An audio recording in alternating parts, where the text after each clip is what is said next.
तो आज मैंने इंसोम्निया देखा। ये क्रिस्टोफर नोलन की फ़िल्म है, अगर नहीं पता तो। मैं फ़ोटो लगा दूँगा, हाँ, आप लोगों को अगर नहीं समझ में आ रहा है कि मैं किसका नाम लिया। क्योंकि मेरे ज़ुबान में ना मुझे लगता है थोड़ा छेद है, तो मैं बहुत से वर्ड सही से नहीं बोल पाता हूँ। तो मैं फ़ोटो लगा दूँगा, आप लोग समझ जाओगे। फिर तो ख़ैर वो तो इंडिया में बहुत पॉपुलर है भाई नोलन, तो आप लोग समझ जाओगे कौन है। समझ गए होगे अभी तक। तो इंसोम्निया में इतना एक पुराना फ़िल्म है, उसके बारे में आज क्यों बात कर रहा हूँ? मतलब क्या ही फ़ायदा है? देखो फ़ायदा कुछ भी नहीं है। मैंने 2 ही फ़िल्म मैंने बस 2 ही फ़िल्म नहीं देख रखा था कि क्रिस्टोफर नोलन के। एक है फॉलोइंग जो उनका फर्स्ट फ़िल्म है, और ये इंसोम्निया।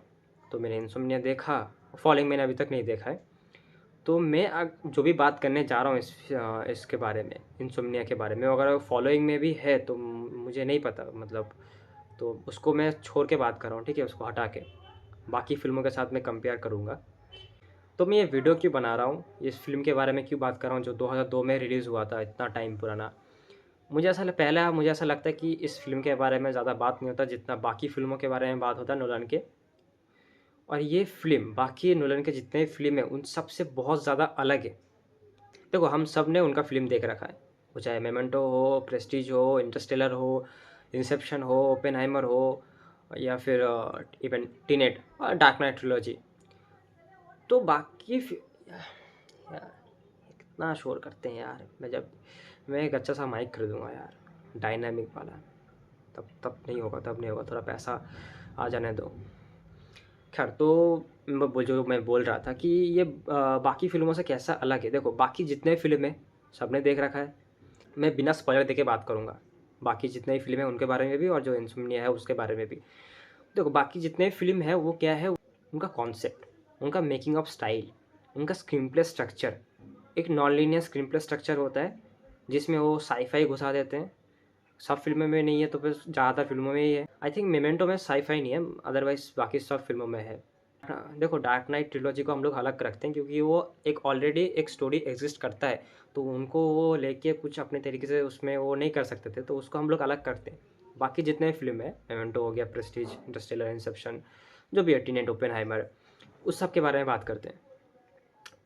सिंपल एक स्टोरी है, ओपेनहाइमर भी एक स्टोरी है जो एग्ज़िस्ट करता है, लेकिन उसका फर्स्ट हाफ मुझे लगता है फ़िक्शनल है, जो अपने तरीके से लिया है। जो ट्रायल रूम वाला जो ड्रामा है, जो सीन है, वो तो अलग नहीं कर पाते क्योंकि वो ऑलरेडी एग्ज़िस्ट करता था। वो रियल था, जो भी दिखाया उसमें वो रियल था। लेकिन बाकी जैसे जो दिखाया वो सब थोड़ा-सा फ़िल्मी मतलब फ़िक्शनल था, वो अपने तरीके से उन्होंने बनाया था। इसलिए उसमें वो कॉन्सेप्ट भी बहुत ही ज़्यादा वो लोग अपने तरीके से बना पाए, जैसे वो टाइमलाइन के साथ छेड़छाड़ करने वाला। तो वही बात है, एक वो स्टोरी लेते हैं, स्टोरी भले सिंपल हो, उस सिंपल स्टोरी को लेते हैं। हाँ, स्टोरी सिंपल ही होता है, हर स्टोरी सिंपल ही होता है, ठीक है? तो स्टोरी को वो लेते हैं, फिर उसमें साई-फाई को डाल देते हैं, टाइमलाइन छेड़खानी करते हैं, non linear screen play structure एक बनाते हैं, एंडिंग बीच में कर देते हैं, पहला पार्ट लास्ट में डाल देते हैं। सबको सबको पता है ना वो क्या करते हैं भाई। एकदम मतलब एक बार देख के मैं आप लोगों को समझ में नहीं आएगा, ऐसा है। ऐसा कुछ मतलब इतना कन्फ्यूजन होता है, इतना ज़्यादा हाई लेवल साइंस होता है। मेरे को तो भाई अभी भी अभी भी इंटरस्टेलर में क्या हुआ था लास्ट में मेरे को नहीं पता। लेकिन स्टिल इंटरस्टेलर मुझे बहुत ज़्यादा पसंद है क्योंकि I am not a good student by the way. हाँ, मुझे उतना साइंस वाइंस मेरे पल्ले नहीं पड़ता। लेकिन मुझे इंटरस्टेलर बहुत ज़्यादा पसंद है क्योंकि उसका इमोशन बहुत स्ट्रॉन्ग था, बहुत ज़्यादा स्ट्रॉन्ग था। और जिस फ़िल्म में इमोशन वर्क कर जाए वो फ़िल्म मेरे दिल में रह जाता है भाई। तो इंटरस्टेलर को अभी साइड में रखते हैं, उसको बाद में नहीं करते। इंसोम्निया के बारे में बात कर रहा है तो उसके बारे में बात करते हैं। देखो, बाकी जैसे मैंने कहा, बाकी जितने फ़िल्म हैं सब में हाई कॉन्सेप्ट होता है, टाइमलाइन के साथ छेड़खानी होता है, ठीक है? एकदम कन्फ्यूजन क्रिएट करते हैं वो लोग कि क्या हो रहा है, कुछ नहीं पता भाई, कहाँ एंडिंग हुआ, कहाँ स्टार्ट हुआ, कहाँ बीच वाला पॉइंट है, कुछ नहीं पता। First act, second act, third act, God knows. पहले बार देख के ऐसा लगता है। लेकिन इंसोम्निया में ऐसा नहीं है। इंसोम्निया में एक स्टोरी है। देखो, स्टोरी ऐसा है कि विल डॉर्मर करके एक डिटेक्टिव है जिनको प्ले किया है the greatest actor L Pacino. तो वो एक जगह पे जाते हैं मर्डर मिस्ट्री को सॉल्व करने के लिए। एक टीनेज गर्ल का मर्डर हुआ है तो उसी को सॉल्व करने के लिए वो जाते हैं, इन्वेस्टिगेशन करने के लिए जाते हैं। तो वहाँ पे जाते हैं और इन्वेस्टिगेशन करना स्टार्ट करते हैं। तो एक चेस सीन है, फॉग में एक चेस सीन है जो कि कमाल का है, कमाल कमाल बहुत ही बेहतरीन तरीके से शूट किया है, बहुत ही टेंशन वहाँ पे होता है। तो वहाँ पे वो चेस सीन में वो आप उनसे कुछ टाइम हो जाता है अल पाचिनो से, ठीक है। तो यही स्टोरी है कि एक डिटेक्टिव जाते हैं एक टाउन में एक मर्डर मिस्ट्री सॉल्व करने के लिए, वहाँ जाके वो खुद एक क्राइम कर बैठते हैं गलती से। अब क्या है, उनको वो मर्डरों को भी पकड़ना है, जिसने मर्डर किया है उसको भी पकड़ना है, वो क्राइम भी सॉल्व करना है, वो केस भी सॉल्व करना है, और ऊपर से ये जो उन्होंने क्राइम किया है उसको भी उनको बाकी सबसे छुपा के रखना है। इंटरेस्टिंग है ये। इसको बहुत ही सिंपल तरीके से शूट किया है, सिंपल इन द सेंस कि लीनियर वे में शूट किया है। देखो मुझे नॉन लीनियर बहुत ज़्यादा पसंद है, लेकिन अगर कोई डायरेक्टर उसको हर फिल्म में उसको एक सेम वो सेम चीज़ करते जा रहा है तो वो प्रॉब्लम है। वो ऐसा लगता है कि रिपीटेटिव लगता है। अगर कोई और डायरेक्टर करता तो मुझे शायद ऐसा प्रॉब्लम नहीं होता। हम सेम चीज़ एक डायरेक्टर के हर फिल्म में देख रहे हैं तो वो चीज़ कहीं ना कहीं रिपीटेटिव लगता है। और लास्ट 2 फ़िल्म में मुझे इसीलिए थोड़ा बहुत प्रॉब्लम हुआ था, टीनेट में और ओपेनहाइमर में। ओपेनहाइमर मुझे पसंद आया था लेकिन टीनेट उतना ज़्यादा नहीं पसंद आया था, क्योंकि देखो यहीं से अलग करता है इनसोम्निया, इसलिए मुझे इनसोम्निया बहुत अच्छा लगा। क्योंकि टीनेट में इतना ज़्यादा टाइमलाइन वो छेड़खानी होता है, इतना ज़्यादा कन्फ्यूजन क्रिएट होता है, एक जगह पे कहीं पे कुछ हम लोग वो ठहराव नहीं है। कहीं कभी-कभी ना ड्रामा में क्या होता है, जो इमोशन वर्क करने के लिए ना तुमको बहुत ज़्यादा स्टाइलाइज़ कैमरा एंगल नहीं करना होता है, कैमरा मूवमेंट नहीं करना होता है। एक सिंपल स्टैटिक कैमरा रखो, सिंपल तरीके से शूट करो, वहाँ पे जो इमोशन वर्क करेगा ना, वो मतलब वो बोलने जैसा ही नहीं है। वो सिम ड्रामा इमोशन जहाँ पे हो रहा है वहाँ पे सिंपल चीज़ें करो।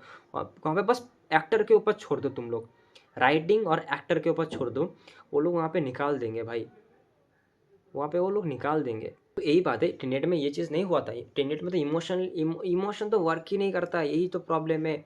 और इमोशन अगर वर्क नहीं करता तो फ़िल्म मेरे लिए बहुत ही एवरेज सा एक फ़िल्म बन जाता है, टू बी ऑनेस्ट।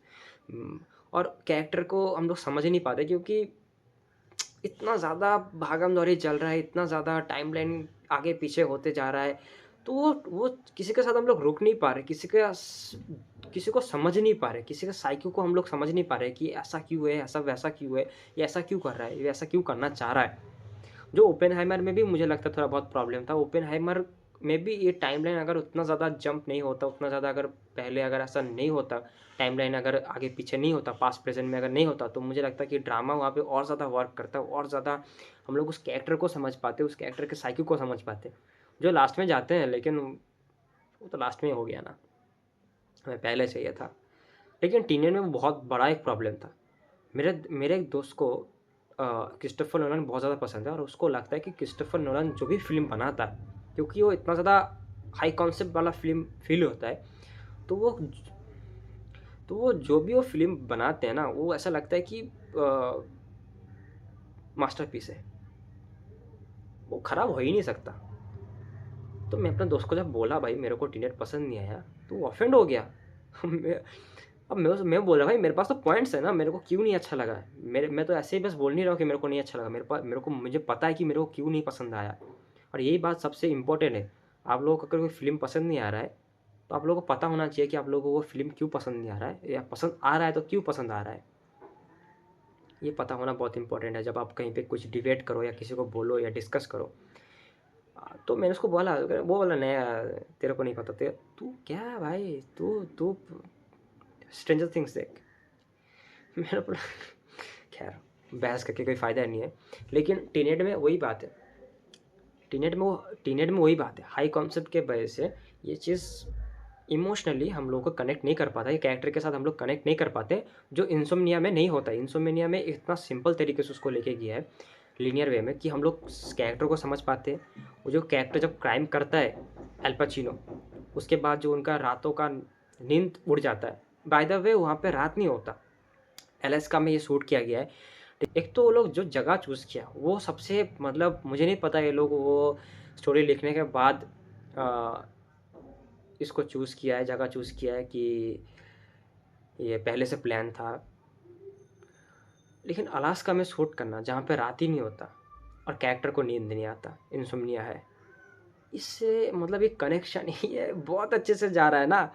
कि एक जगह पे रात नहीं होता और बंदे को भाई इंसोम्निया है, जिसको नींद नहीं आता, मतलब जिसका दिन का चैन रातों की नींद उड़ गया है, वो अब क्या करेगा भाई। तो वो जो डिप्रेशन में चले जाते हैं, वो मतलब वो जिसको हम बहुत अच्छे से दिखाया है, बहुत अच्छे से दिखाया है, वो चीज़ फील होता है उस कैरेक्टर को। हम लोग वो जब क्राइम करते हैं तो उसके बाद वो उस चीज़ में और फंसते जाते हैं और फंसते जाते हैं, और वो जितना फंसते जाते हैं उतना परेशान होते जाते हैं, और जितना परेशान होता है वो बंदा और मतलब उसका दिमाग खराब हो जाता है, और उस चीज़ को हम लोग फील कर पाते हैं, क्योंकि कैरेक्टर के साथ हम लोगों को टाइम स्पेंड करने का मौका मिल रहा है। ये ना ही पास्ट में जाता है ना ही प्रेजेंट में जाता है, ऐसा टाइम लाइन जंप करते नहीं रहता हर दूसरे मिनट में। हाँ, इसमें कुछ ऐसे कट्स हैं जो कि बहुत ज़्यादा स्मूथ है, इतना स्मूथ है, मतलब सोच लो कि सीन ए चल रहा है, ठीक है, चल रहा है, फिर अचानक सीन बी में चले जाते हैं, नेक्स्ट सीन में वो लोग चले जाते हैं, लेकिन इतना स्मूथली जाता है कि हम लोग को पता नहीं चलता कि यहाँ पे सीन कट हुआ है। लेकिन वापस वो लोग सीन ए में नहीं आते, वो सीन बी से फिर सी डी ई एफ करके चले जाते हैं, आगे आगे चले जाते हैं, लेकिन वो वापस फिर ए में वापस नहीं आते। यही चीज़ है कि, और हम लोग जान पा रहे हैं, कैरेक्टर को समझ पा रहे हैं, वो डिप्रेशन में है, वो उसने कुछ कर दिया और उसमें वो धीरे धीरे और फंसते जाता है और फंसते जाता है, और अब पे ना 30-40 मिनट के बाद ही यहाँ पे जो किलर है जिसने वो लड़की को मारा है वो रिवील हो जाता है। यहाँ पे वो हुड एंड वाला फॉर्मेट फिर नहीं रहता, ये अलग तरीके से ट्रीट किया है, जो कि अच्छा फिर लेकिन। और जो क्राइम किया है एल पचिनो ने, वो मर्डर जिसने मर्डर किया, जो क्रिमिनल है, जो ओरिजिनल क्रिमिनल है, उसने देख रखा था, उसको वो फिर ब्लैकमेल करता है एल पचिनो को कि हाँ तू मेरे को नहीं पकड़ना भाई, ठीक है, पकड़ेगा तो मैं तेरे को बोल दूंगा तूने ऐसा किया है वैसा किया है। तो उसमें उन दोनों के बीच में फिर वो एक चलता है कि एल पचिनो अभी क्या करेगा, अभी वो बचाएगा कि मारेगा कि क्या करेगा, कि मतलब कन्फ्यूज़ है। तो आप लोगों ने नहीं देखा है ना तो देखना। लेकिन मुझे ना बाद में मालूम पड़ा देखने के बाद कि ये एक फ़िल्म का रीमेक है, आई थिंक नॉर्वेजियन का फ़िल्म का रीमेक है, वो सेम नाम से, इनसोम्निया के नाम से ये। तो मैंने वो देखा नहीं है, तो मुझे नहीं पता कि उसमें वो कितना अच्छा है, वो कैसा उसको ट्रीट किया, उसका स्क्रीन प्ले स्ट्रक्चर कैसा है, मुझे नहीं पता। आप लोगों ने अगर देखा है तो आप लोग बताओ भाई, आप मतलब कैसा है वो फ़िल्म, और अगर आप लोगों ने दोनों फ़िल्म देख रखा है तो मतलब कौन-सा बेटर है बताओ। और बस नाम मत बताओ, ठीक है, थोड़ा डिटेल में हो सके तो बताओ कि हाँ मुझे इस वजह से मुझे ये फिल्म ज़्यादा पसंद है, ऐसा हो सकता, क्योंकि मुझे भी तो मालूम पड़े क्या है। आप लोग क्या सोचते हो, आप लोगों के दिमाग में क्या है, मुझे जितना अच्छा लगा उतना उतना आप लोगों को अच्छा लगा कि नहीं अच्छा लगा। और दूसरी बात देखो, यही मुझे सबसे अलग लगा, तभी मैंने ये वीडियो बनाया। बहुत लंबा हो गया वीडियो, मुझे नहीं पता अभी इतना दूर तक कोई आया भी होगा कि नहीं देखने के लिए।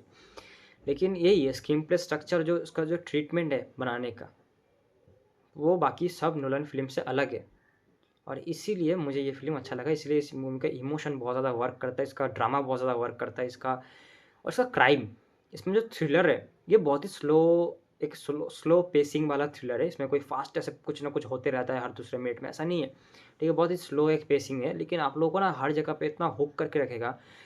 मैंने एक बार के लिए भी मैंने टाइम चेक नहीं किया कि कितना हो रहा है, कितना टाइम हुआ, कितना और कितना टाइम बचा है, कब ख़त्म होगा, नहीं चेक किया। इतना स्लो है लेकिन फिर भी ये एंगेजिंग है, क्योंकि इसका एडिटिंग बहुत ज़्यादा शार्प है, कोई यहाँ पे फालतू ड्रामा नहीं है, ऑन द पॉइंट सब कुछ चलता है, जो कि आप लोग को हुक करके रखेगा टू दी एंड। आप लोगों ने नहीं देखा है तो देखो भाई, इसमें परफॉर्मेंस, एल पचिनो का परफॉर्मेंस एकदम फाड़ू परफॉर्मेंस है, इतना सॉलिड परफॉर्मेंस दिया है, मतलब बंदा सही में लगता है कि भाई डिप्रेशन में है। और आप लोगों को भी समझ नहीं आएगा, जो यहाँ पे जो मर्डरर है, जो क्रिमिनल है, जो एंटागोनिस्ट है, वो भी बहुत पॉपुलर एक्टर है, बहुत पॉपुलर फ़िल्म किया है भाई, मतलब बहुत मोटिवेशनल वाले फ़िल्म भी किया कर रखा है उन्होंने। तो उनका जो परफॉर्मेंस है, वो एक कॉल पे एल पचिनो को बताते हैं कि उस लड़की को उन्होंने कैसे मारा, इतना सिंपल वे में बोलते हैं ना, मानो कि खाने का ऑर्डर दे रहा है भाई वो बंदा, लिटरली इतना सिंपल तरीके से बोलता है ना, और वो सिंपल तरीका इतना हॉरिफाइंग, इतना मतलब आप लोगों को ना इतना मतलब अंदर से लगा कि भाई इतना सही, इतना सिंपल तरीके से कैसे बोल पा रहा है वो।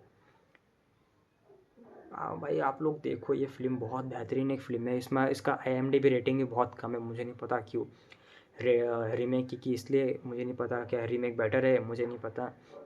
लेकिन आप लोगों ने, अगर आप लोगों को अगर ओरिजिनल नहीं देखना, तो अगर आपको डायरेक्ट देखना, आप लोग नोलन के फ़ैन हो तो भाई देखो, और अगर ओरिजिनल देखना है तो वो भी देखो, जो मर्ज़ी है। लेकिन मैं ओरिजिनल देखा नहीं है तो मैं वो रिकमेंड नहीं कर पाऊँगा। मैंने ये वाला देखा तो मैं यही रिकमेंड करता हूँ कि यही देखो आप लोग। और एक चेस सीन है जो कि लंबा चलता है बहुत ज़्यादा। पहले एक चेस सीन है जो फॉग में है, उसमें वो स्टार्टिंग में आता है, लेकिन और एक है मिडिल पार्ट में आता है, मिडिल पॉइंट में आता है। वो एक वहाँ पे जो आप लोगों को थ्रिल होगा, वहाँ पे जो टेंशन होगा, वहाँ पे जो आप लोग एकदम हुक हो जाओगे। एक लकड़ी के ऊपर एक दौड़ने का सीन है, देखना देखना। बेहतरीन परफॉर्मेंस है, बेहतरीन डायरेक्शन है, बेहतरीन एडिटिंग है, और बेहतरीन स्टोरी टेलिंग है। आप लोगों को कोई सिंपल पेसिंग थ्रिलर मूवी देखना है, साइकोलॉजिकल थ्रिलर फिल्म देखना है, तो आप लोग ये देख सकते हो कि फिल्मों ऑलरेडी अगर आप लोगों ने देख लिया तो मुझे बताओ कि भाई आप लोगों को भी ऐसा लगा कि नहीं लगा था कि हाँ ये बाकी फिल्मों से बहुत ज़्यादा अलग है। क्रिस्टोफर नोलन के बाकी जितने भी फिल्म है उसमें मेकिंग वाइज बहुत ज़्यादा अलग है, और ये बेटर है, और वो रिपीटेटिव लगने लगा है। उनका जो वो टाइमलाइन के साथ छेड़खानी करने वाला कॉन्सेप्ट रिपीटेटिव लगने लगा है, और बहुत शायद एग्री नहीं भी करेंगे बहुत, क्योंकि मैं खुद के दोस्त से बहुत गाली खा चुका हूँ भाई ये सब बात बोलकर। मेरे दोस्त ऐसे लोग भी बहुत होंगे जो क्रिस्टोफर नोलन के बहुत ज़्यादा फ़ैन, बहुत बड़े फ़ैन हैं, और उनको हर फिल्म उनका मास्टरपीस लगता है, इंक्लूडिंग टीनेट। और मेरे ऐसे भी लोग हैं जो उनको टीनेट शायद लगा होगा कि नहीं ये थोड़ा और बेहतर हो सकता था अगर इसको और बस थोड़ा सिंपल रखते, उतना ज़्यादा हाई कॉन्सेप्ट, उतना ज़्यादा टाइमलाइन के साथ छेड़खानी नहीं करते, तो शायद ये इमोशनली और ज़्यादा वर्क करता, इसका ड्रामा और ज़्यादा वर्क करता। और ओपेनहाइमर में भी अगर आपको लगता है तो आप लोग मुझे बता सकते हो कमेंट में, मैं देखूँगा, पढ़ूँगा और रिप्लाई भी करूँगा। ठीक है, तब तक मिलते हैं अगले वीडियो में।